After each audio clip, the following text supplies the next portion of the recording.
Audio Jungle.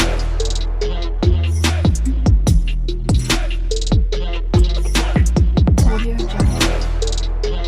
Hello everyone, welcome back to our channel unknown candidate. ముందుగా మీ అందరికీ నూతన సంవత్సర శుభాకాంక్షలు. ఉగాది అనగానే మనకు గుర్తొచ్చేది ఉగాది పచ్చడి కదా. అది మా ఇంట్లో మా స్టైల్లో ఎలా చేసుకుంటామో చూపించేస్తానో చూసేయండి. తీయదనం కోసం బెల్లం, అరటిపళ్ళు వేసుకుంటాము. కారం కోసం ఉంటే కొత్త కారం, ఆడించిన కారం వేసుకుంటాం, లేదంటే పచ్చిమిర్చి అయితే వేసుకుంటాము. ఇలా చిన్న చిన్న ముక్కలు కట్ చేసుకుని. పులుపు వగరు కోసం పచ్చి మామిడికాయ అయితే తురుముకొని వేసుకుంటున్నాము. కొద్దిగా బెల్లం కూడా యాడ్ చేసుకోవాలి. తర్వాత రుచికి సరిపడినంత సాల్ట్ యాడ్ చేసుకోవాలి.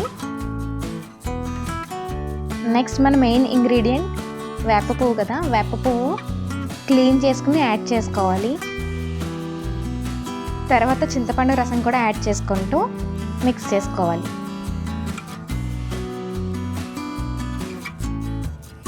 నేనైతే ఇక్కడ ఉగాది పచ్చడి ఎప్పుడెప్పుడు తిందామా అని వెయిట్ చేస్తూ ఉన్నాను. చాలామంది ఇందులోకి పామోగ్రనేట్, గ్రేప్స్ యాడ్ చేసుకుంటూ ఉంటారు. పుట్నాల పప్పు కూడా యాడ్ చేస్తారు. మాకు ఇలా ప్లెయిన్గా ఉండడమే ఇష్టం. అంతే, మా ఉగాది పచ్చడి అయితే ఇలా సింపుల్గా అయిపోతుంది. మీరందరూ ఎలా చేసుకుంటారో కామెంట్ సెక్షన్లో కామెంట్ చేసేయండి. ఇంకా బ్రేక్ఫాస్ట్కి వచ్చేసి ఏదైనా స్పెషల్ ఉండాలి కదా, అందుకని గారెలు అయితే ప్రిపేర్ చేసుకున్నాము. దగ్గరలో ఉన్న టెంపుల్స్కి వెళ్ళొచ్చేసి అయితే బ్రేక్ఫాస్ట్ చేసేస్తున్నాను. ఇంకా నేను ఉగాది పచ్చడి టేస్ట్ చేయాలా, దానికోసం చాలా ఎక్సైట్ అవుతూ ఉన్నాను.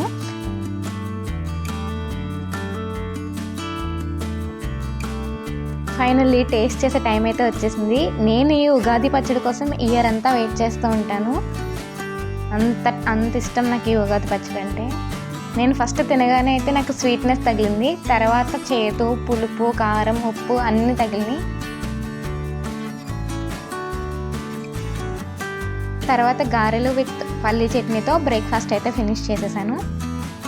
ఈ ఉగాది పచ్చడిలాగా మన లైఫ్ కూడా మిక్స్డ్ ఎమోషన్స్ ఉంటేనే బాగుంటుంది. వన్స్ అగైన్ మీ అందరికీ హ్యాపీ ఉగాది. అలాగే ఈ ఉగాది వ్లాగ్ నచ్చినట్టయితే please like, share and subscribe to my channel unknown candidate.